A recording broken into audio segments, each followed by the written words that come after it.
So, thank you all for being here. Let me start by introducing myself. My name is Rita Kede. I'm a writer. It's that simple. There are lots of other things I do that have to do with writing, but yep. And I'll be co-hosting the session with my longtime friend. We got to meet on the pages of a magazine, and yeah, her name is Temitayo, and we've been in touch with each other ever since. This is like since 2009, 10. Yes. So allow me to introduce Temitayo. Temitayo, help me with your surname. Olofinlua. Okay, Olofinlua. Yes. So Temitayo and I will be co-hosting a session on copyrights or copy or copywriter. Yeah. So the reason being, it can get pretty tricky in our line of work, knowing because well, technically there's nothing new under the sun, but there is something new in the way you present whatever it is that is not new. So, and if you're not too careful, there's a thin line between using someone else's work and one, not crediting it the right way, or passing it off as your own. So these thin lines are part of things we want to discuss today. So without further ado, we shall proceed. Timothy, can you first of all help us define what copyright is?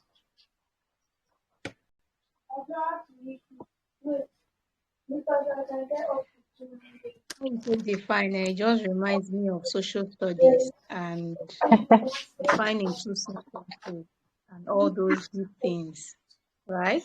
The way I see it is that there are two sides to it. Copyright is that,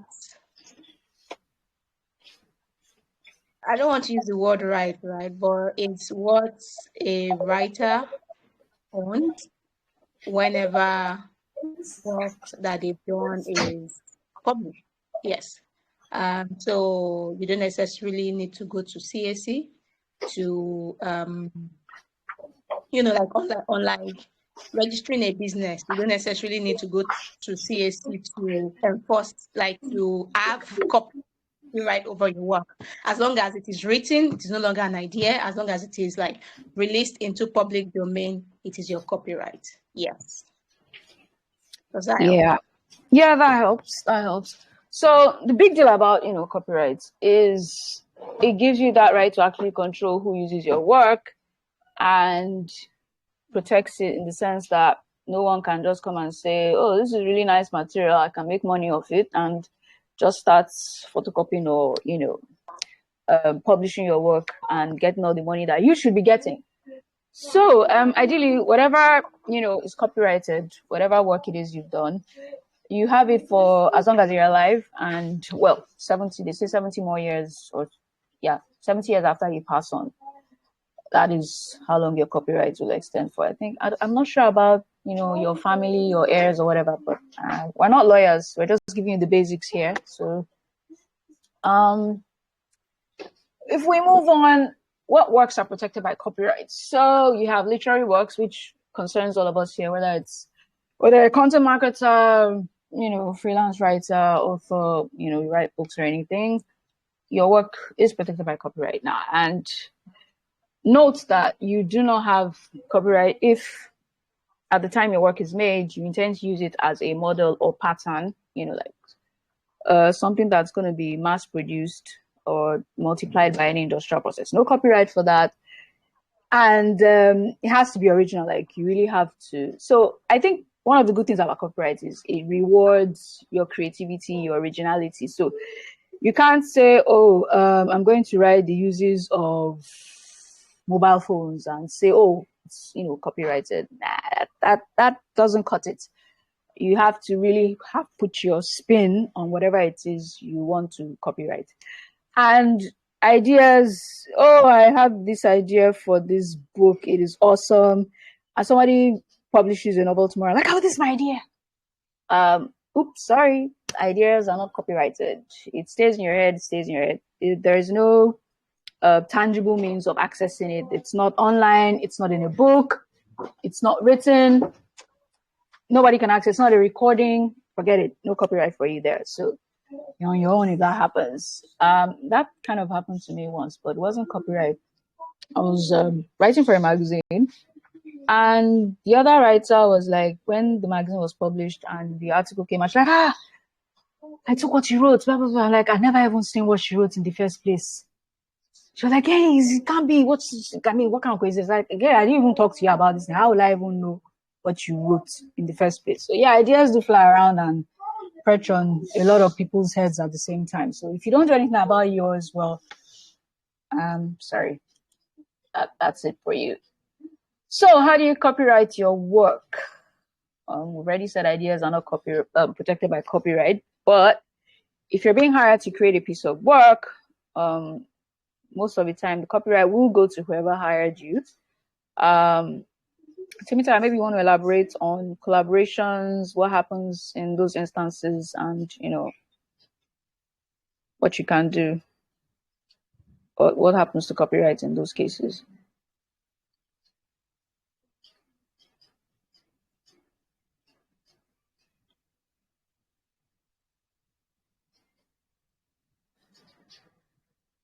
Temitope?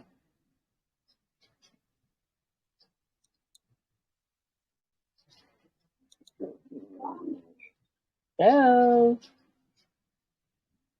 Temitope still with us? Okay, she's off. Well, while we wait for her to come back, let me just explain the reason why it might be good to register. Well, I mean, not everybody, it's not really necessary you have to register your work. I mean, some people are writing blog posts that are running to like thousands and tens of thousands. I mean, you can put those together and probably as a collection and get it copyrighted. I do not know the fees and all that, but what registering your work with the Copyright Commission will do for you is, in the case that things get messy and you're considering, filing a lawsuit, that is when the Copyright Commission will come in. And yes, so it doesn't, I mean, it's really not compulsory. Hopefully things never get to that end, but that's really what registering your work with the Copyright Commission will do for you. In the case of being hired by a company and all the work you're creating for them, they have the copyright to it, even though you're the author. What happens is, I mean, you're being paid to write, right? So that could be some part of the compensation. And the fact that your name is there, I mean, for every writer, man, that's bragging rights. Well, for me, I love my name out there more than, I think there's no amount of money that can actually compensate for that. But let's try to be nice, if you're getting a byline and you're being paid, I mean, that can work for you. It's still part of your portfolio. So you don't need to like really get so worked up about that. Yeah. Ty, are you back? Are you back? I'm back. Okay, yes. So elaborate on I wanted you to elaborate on the collaboration with someone when you co-author and stuff like that, as per copyright. And then yes, so it's important for you to be clear on what exactly you are giving and what exactly you are getting, right? So as an editor, I will explain this from an editorial point of view, for instance. So there are times that works come to me and they will say, oh, I want to edit this thing. And then it comes to me and I see that, wait, hold on a second. This is not editing. This is likely rewriting. Like if you want to achieve a good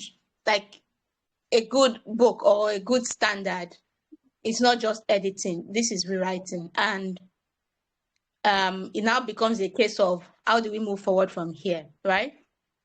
So in such cases, you define exactly the extent of the work you're doing and give them the price, right? Hardly do I meet writers who are open to co-writing.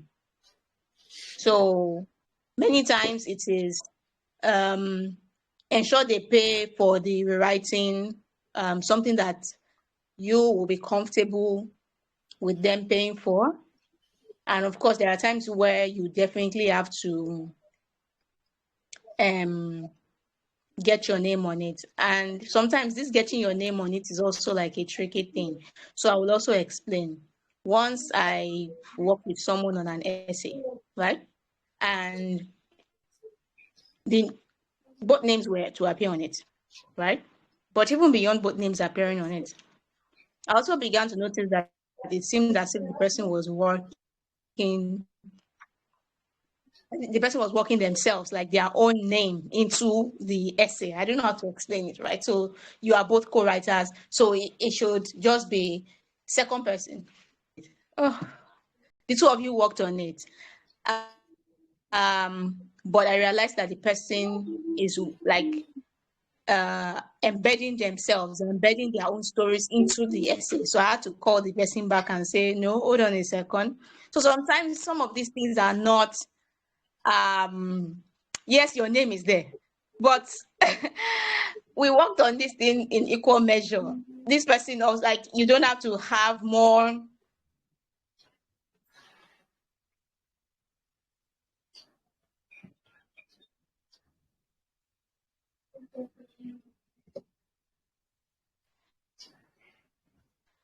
Network is messing me up, but I hope that made sense.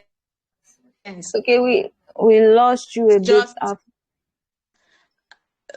Bottom line is, when you're co-writing, it's important for you to look out for yourself. It's important for you to be clear on the terms. And when it begins to look as though the other person...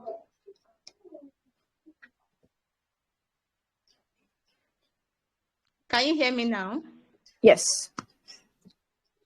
Can hear you now, but you're gone again. Can you hear me now? Just now, yes, then you went off. Can't even get Sarita. I think I can see that Sarita is speaking. Okay. I can hear you. But you keep breaking off. Yeah, I can hear you. Can hear you. Can hear you. Can hear you. Can you hear you. Yes. Okay, so I was saying that when you are co-writing with someone, it's important. Yeah. It's important for you to be clear on what exactly the terms are. If it's about you getting your name, then be clear on that. If it's the person paying you for your services, then be clear on that. And when it is looking like someone is now going beyond their boundaries, when you've set the terms clearly, also be vocal about that. Don't say, oh, I'll just let things slip. Well, if you're okay with that, that's fine. But I'm just saying that when you've defined things, when you begin to notice that things are shifting, be clear on that. And it was fascinating for me to see. It hardly happens with African books, right? But reading the autobiography of Malcolm X and seeing that the book was written by someone else, and you would actually see as narrated to on the book cover. That was like quite interesting for me. So yeah, that's my take on that. Yeah, and please, when it comes to those kind of things, everybody just try and get everything you agree on paper, in writing. If possible, print it and let them sign and scan and send back to you. And because we don't pray for any ugly instances, but I mean that paper will help you solve a lot of issues. So if you didn't create it, it's not yours. I mean, we all go online, we see some nice stuff. Oh, this looks nice. Take it and slap it onto what I'm working on. Even though there is no author, there might not be a name attached to it, but the point is, it didn't just appear there. Someone actually did create it. Like we just talked about, you can collaborate but have joint authorship, but use an agreement to be clear. If it's money, if it's the name and all that. If your name is attached to project, you have bragging rights. I think we already mentioned that. So let's move on to the next slide. Now, how fair is fair use? So there are some pieces of information you find online, and you just like want to use it to demonstrate a point. You might just be writing something, not even for profit, or you're using it to teach, and it's okay to just use it. You don't necessarily need to ask the author about it. But then that's why I said there are a lot of thin lines. How fair is fair?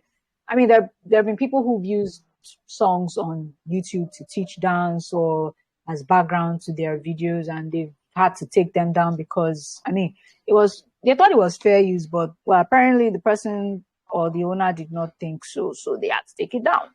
So I mean, in the end, I would just suggest that it's best to just ask for permission. You know, not everyone can be that nice. So yeah, that is that for that.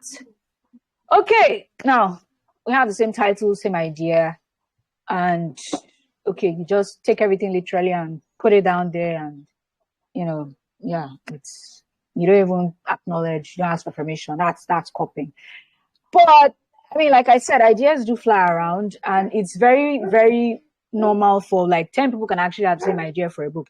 If I put out a topic and say, oh, let's talk about Mr. Sada the trader, everybody's going to write the same thing the same way. So that is where your creativity shines through, you know.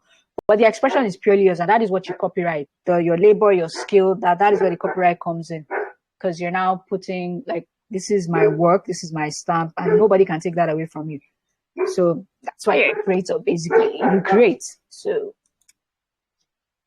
now, so the other one. Now, copyright and plagiarism are two different things, okay?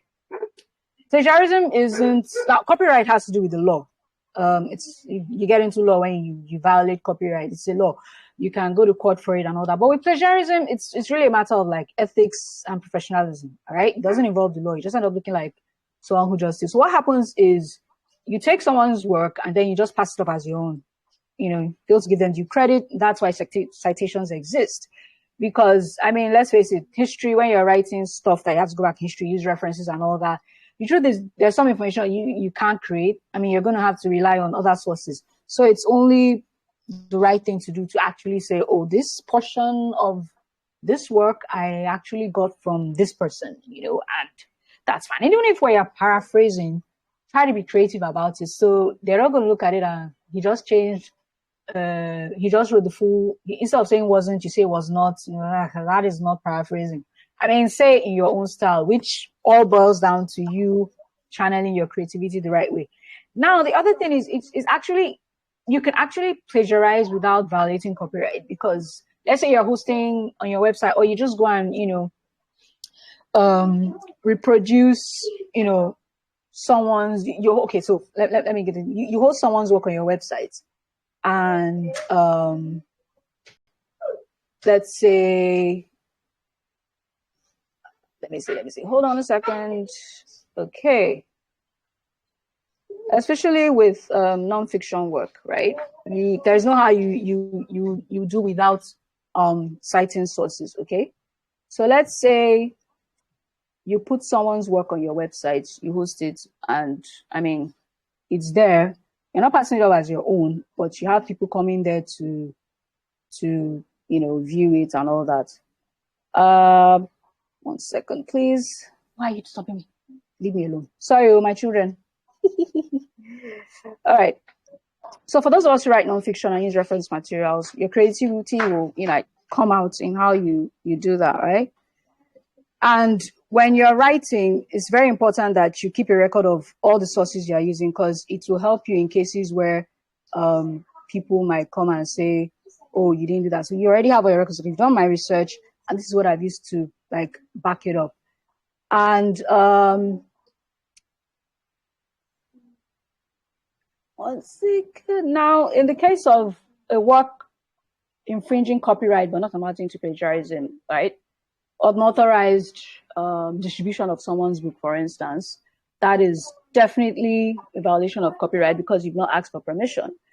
But it wouldn't be plagiarism if you don't claim that the work is yours, right? But claiming the work is yours and now distributing it, now that is a violation of both.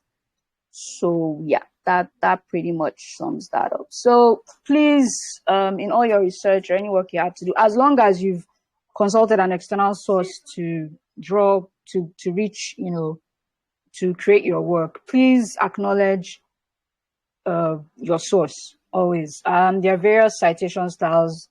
Some of us might be familiar with them, some might not, but you can always Google them. We have MLA, we have AP, we have the Chicago Manual of Style. Those are the three I'm familiar with. So yeah, you can do that. So yeah, so Tayo, can you share that story about plagiarism? Because it's like every day is for the thief, one day is for the owner. It was a very interesting case, you know. Okay, so yesterday when I was looking through Sarita's slides, I also happened to stumble on a story of a Nigerian American author called Jimmy Bello, who had gotten a book deal of over 200K USD with one of the big publishers in America, but the book was dropped because she plagiarized some parts of the book, right? So once I shared a LinkedIn post about plagiarism here, and someone said that people plagiarize fiction. I was like, wait, that can't be possible. Like, how? But reading this essays about this lady is quite, unnerving for several reasons. One is the fact that she actually can write. So, like, I don't understand why she needed to have just copied. And I feel like to have gotten that kind of a big book deal, but I also understand the bit of the pressure from, big publishing and everything. And there's, there's no excuse for what she did. Yeah. But there's also a part of me that also feels that maybe she doesn't even understand. But I don't know, you're over 30 something and you've been in this space for a while. Some of these things you should know, right? Because in response to her book being dropped, she actually also wrote an essay. And let me break it to you again. Part of that essay was also like picked up stuff from different parts of her essays that she did not acknowledge. So, it became a case of we wrote an essay on plagiarism that was also plagiarized, and the essay was dropped as well. So it's just a very shameful thing. It's just a very because I'm here thinking, how will she ever wash herself clean? How will she ever stop this baggage? So there's the bit that I think every writer should always come to know and accept. Like every morning, write it on your wall, put it somewhere and say, I am an awesome writer, or I am something. Because I think there's that pressure to always try to live up to a certain expectation when you do not acknowledge your own uniqueness and the beauty of your own writing. And just to share a little story, recently I stumbled on an old note that must have been from when I was a teenager. So when I see nice things, nice words that I, like, or nice poems, I would write and actually I'll copy them and actually even acknowledge the poets in the book. I saw it recently and I was like, okay, wait, it seems as if even when you were 12 or 13, you knew that you should not just go and copy something because it looks good or it sounds good and not put the person in. But I guess I must have just doing that to, know where I got this from. Because of course you read a book and you like something, you just take it out and then you write the source there. Because I'm not sure I knew stuff about plagiarism and all of that at the time. But it's just something that we all have to sort of imbibe. And it's true that sometimes, you read something and then when you are writing your own stuff, ideas can, flow into one another and all of that. But what we're talking about is midnight robbery, not not that one. Sarita, over to you. Thanks, Tayo. Yeah, so that is that for plagiarism. So what do you do when you're a victim of copyright infringement? I know we had this discussion on the group some time ago. So I think the first thing you can do is well, let's not just come out guns blazing, because the truth is some people actually do not really know that they violated copyright. So for the benefit of doubt, you could just holler at them informally to stop using your work. Um, if that doesn't, if they, don't respond in a favorable way, or stop using the work, or acknowledge that they violated your copyright, concern the formal cease and desist email or letters, and let them know that you sue if they don't. Obviously, a formal letter, the tone of that formal letter will show that, I mean, hey, I'm serious about this, and you're not playing. If you need to, have a lawyer friend help you draft something that is stern and serious, so they know that this person is not playing, fine, can do that. Thankfully, if it's something on social media, you can always report to the platforms. They have avenues for that, and let them know such a person has violated copyright, or by using your work without your permission. And then, which is just the bonus of registering your work with the Copyright Commission, then you can report that to them, and then let the action begin. So now we've had all this talk about using other people's work and stuff. I want to say, yeah, I think the only PDF book I read was Twilight. Twilight, that became the movie. I was young then. I didn't know any better. So I read it, and I was happy I read the whole book. But I think we should do what we want done to us. I realize the pain in having put so much energy and skill into creating something and hoping that it brings me some money, and then I see that thing being used without my permission and somebody else getting paid for my hard work. It's not nice. So I would want to encourage all of us as creators to actually have a budget and buy original stuff, buy books. I mean, if you don't have to buy physical books, I stopped buying physical books. I know people still say, they yeah, once in a while, but honestly, I just go to Kindle and just buy and keep. I think I have over 240 titles now, but my physical books are still there. I like looking at them. I think I'll still go back to reading them to know what it feels like. But I would encourage us all to actually go out of our way to buy books. Make a budget. Set aside a certain sum of money, and okay, every quarter I'm going to be buying, this amount of books or something like that. And let's not follow the crowd with all these PDFs of Obama's memoir and co flying around, let it pass you by. And, whatever you do will come back to you. If you are, you've helped others to reap where they did not sow, when is your own turn? It's going to happen, you can't run away from it. I would also encourage us to we've all had that gift. You decided you want to write, work on your skill, develop it, let it shine through in your work. And that is your only stamp. That is what you're leaving behind on earth. So why not do it properly?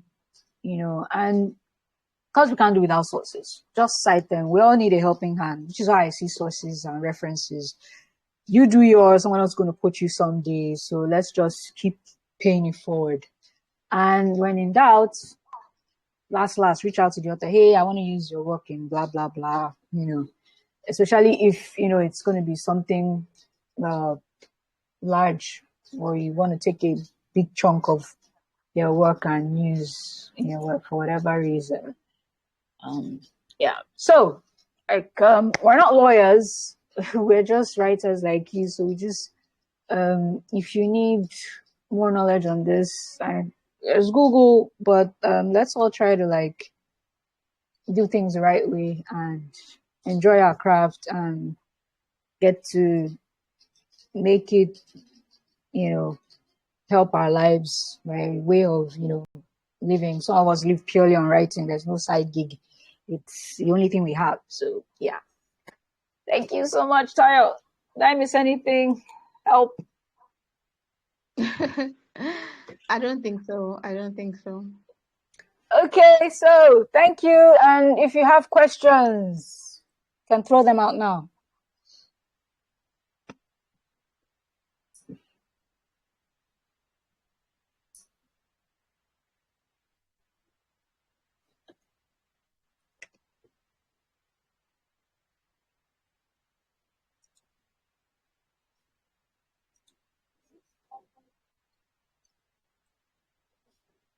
Anybody got questions?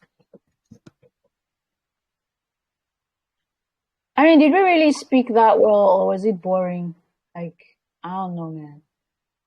It's one of the two. Of course, it wasn't boring. Thank you guys so much. Me, I was taking notes, Sha. I don't know about any other person. But thank Okay. you guys. Does anybody have questions, or it was so awesome that we don't have anything to ask? Of course, your questions can come on the group. Good evening. If you're thinking about it. Of course, you have to. Sorry, I think somebody was speaking. Oluwatobiloba Adebayo. Good Okay. evening. Good evening. Good evening. Hi, good evening. Thank you.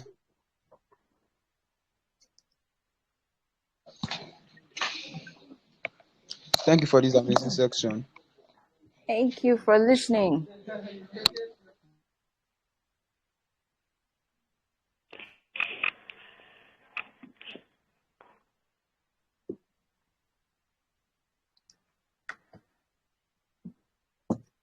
Esther, do you want to say something? Okay. Good evening. Hi, evening. Temitayo. Hi. Hi, good evening. Thanks so much for the session.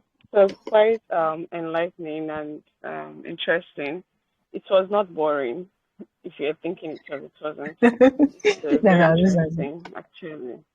Thanks. Okay, I don't have any question. I think it was quite clear, and the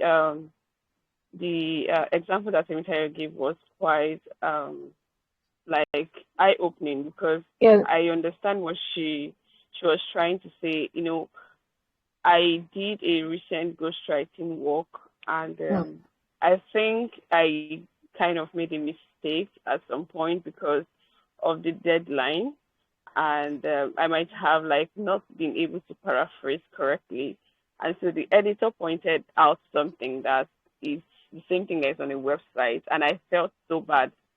But thank God that the supervisor of the project wrote back to me and said, "We don't take this." So that was a wake up call for me to sit up. And then because of that, I also want to say something for those who go strike. I find out that some companies, especially when you're writing for like publishing companies, some of them, their clients are not open to supplying you with the materials you need, because if the client has been open to giving us materials or giving us leads from their previous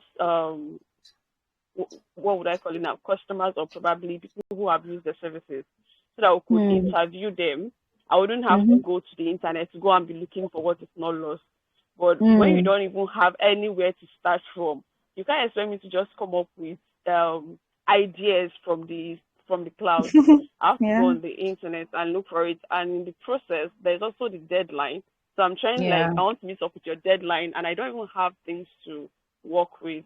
So I think for those of us who also ghostwrite, as much as we edit and do all of that, we should also know to ask our clients for these materials. They should be able to provide us with people who can interview, because I feel that industry interview will do a lot more for us. In that sense, we'll not be copying things off the internet, and whatever we are presenting, it will be in context, because a lot of things we lift off the internet is just, oh, somebody have written about it, let me just also write something about it. But when you interview somebody that has had an experience, it brings more context to what you're writing about. So that's more wholesome.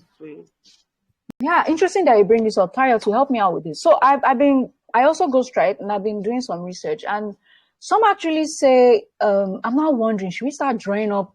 I mean, if you're freelancing, I guess you can, but a lot of times I read that the people you ghostwrite for are actually responsible for the materials that you should work with.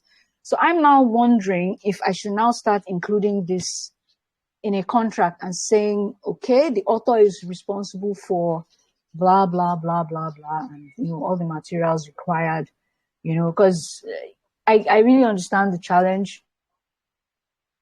Nothing. And I think they should, because research on its own is it's an entirely like different ball game, and you're adding that to writing. But I feel since they know this is the story they want to write and this is what they want in it, they should be able to present the information that they require, right? Tayo, help me out. I don't know. What do you think? You've been doing this also.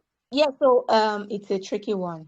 I agree. And it depends on what exactly you are ghostwriting for, right? So it's easier with, say, biographies and things like that, where the client is the major source of the information. But for other things, even with biographies, you have to be careful, right? Like if you are writing a biography and you still have to, say, situate your character in, say, historical context, or you are situating them in major national events, you still have to be careful that you are only, say, referencing the events and you are not particularly writing what somebody else has written. So let me explain. So, for instance, June 12th is a pivotal event in Nigerian history. You are going to be asking your client, oh, so where were you on June 12th? Oh, so what do you think about where were you on Nigerian on the Independence Day? And then you can definitely there are key events that happened, say, during Nigerian independence. Yes, the Queen was there. Yes, different government, or there were say march past at stadium or wherever. So all those key events, I'm not sure what's it called, plagiarism can happen there, because these are like proverbs, wise sayings, like general Public information, really. I mean, you can always cite some new, exactly, public cite a information owned about it or something. by the country, technically, right? So that is easier. However, if it is ghostwriting involving something, so for instance, I left a particular ghostwriting gig, and I'll provide all the context.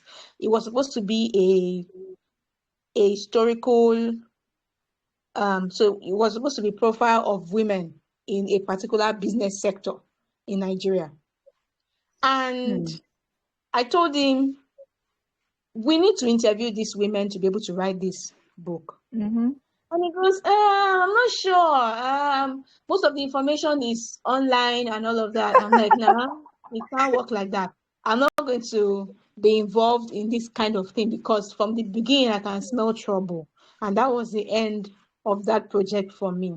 While online sources, what I use online sources for, or even book sources, is just that background research material, that background information, that background knowledge. It's just like maybe you want to go and interview someone and you want to have an idea of, okay, the kind of questions to ask them, so they provide you with that insight into who they are, and you are now able to take that kind of knowledge to properly situate what you want to ask them about in the background knowledge of them that you have. Yes. So it's a very tricky thing. I've not done, I'm trying to think, is there? I'm not sure. Most of the ghostwriting projects I've done are usually biography driven, not much. But even at that, you should place most of the responsibility for the content on them. Why? Because it's their book. They must be ready to defend their book and speak to their book. Like, if you wake them up at night, they should be able to say, oh, okay, this is what is in this chapter.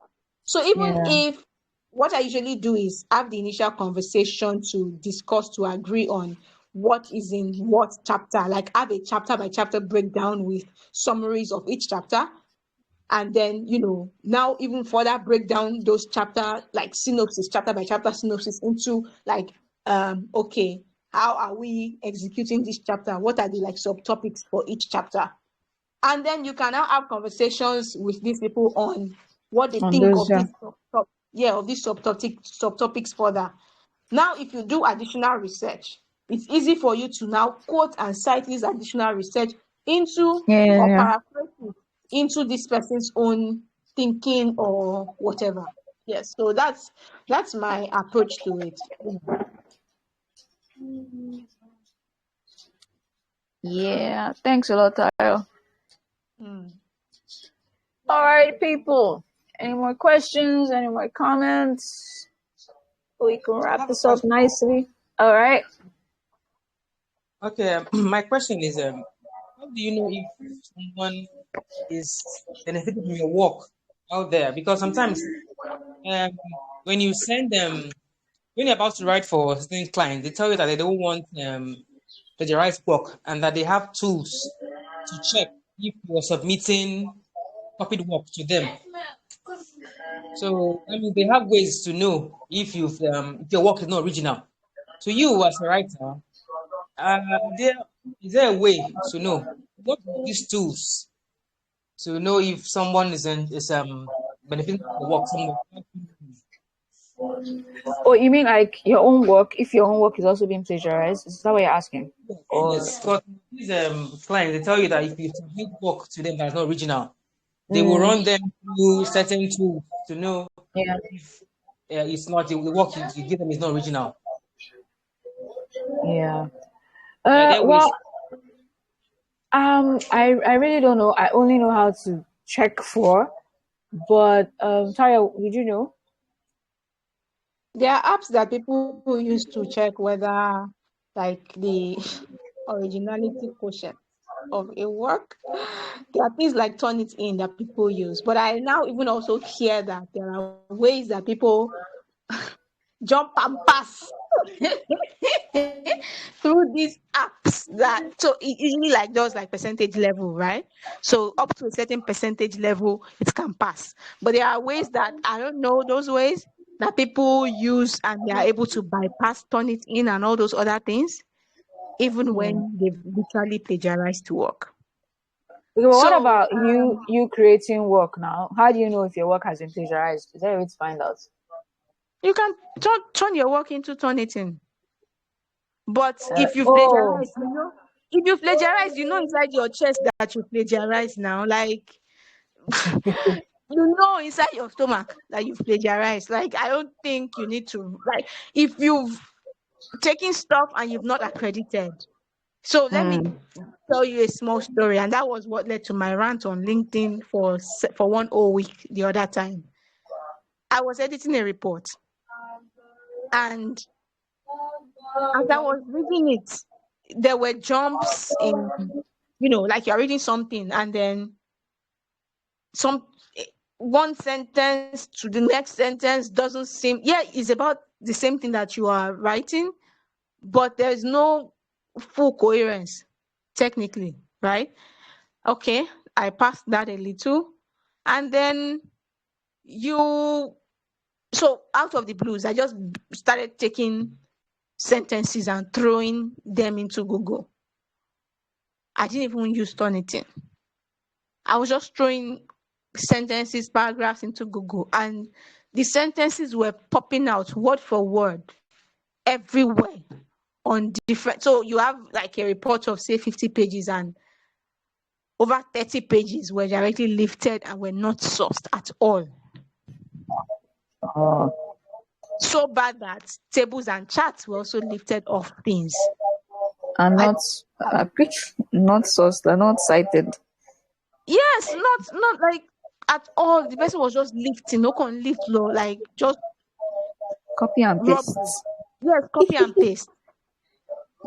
So maybe I saw that I was so annoyed because it made my own editing useless. Like, why bother? Yeah. And I requested that everything should be rewritten because I can't have my name on that. Everything should be rewritten and stop. Don't do this again and don't plagiarize and all of that. So, if you are plagiarizing, and even for some things like academic writing, sometimes the level of lifting and referencing is that, well, as long as you source appropriately, Yeah. seems to be accepted in academia, right? But for other forms of writing, I usually just advise try to understand what the person is saying and just paraphrase. Like Paraphrase. anything more than a couple of lines, that is Yeah. directly sourced. Like if you are sourcing a whole page, come on, it's too much. Mm-hmm. And But I there are think ways you can, what you can yeah, also do, I mean, even for your own work, like if you want to find out if what you've created has been plagiarized, if you put it in there and it brings out places where it's been, where it looks like people have used it, just check the dates of those publications. If they're after yours, then I'm not plagiarize you with that too. yeah. But why would you? What do you want to achieve with that? We'll chase them now. They should Oh, pay. chase them. Who has energy? So someone plagiarized your work in India. Because how do you want to chase and As long have as them? India signed Berne Convention, forget that one. I'll fight it. What are you saying? Yes, so it's a very tricky thing. Like, make a deliberate effort to just not, and when you source, just give credit.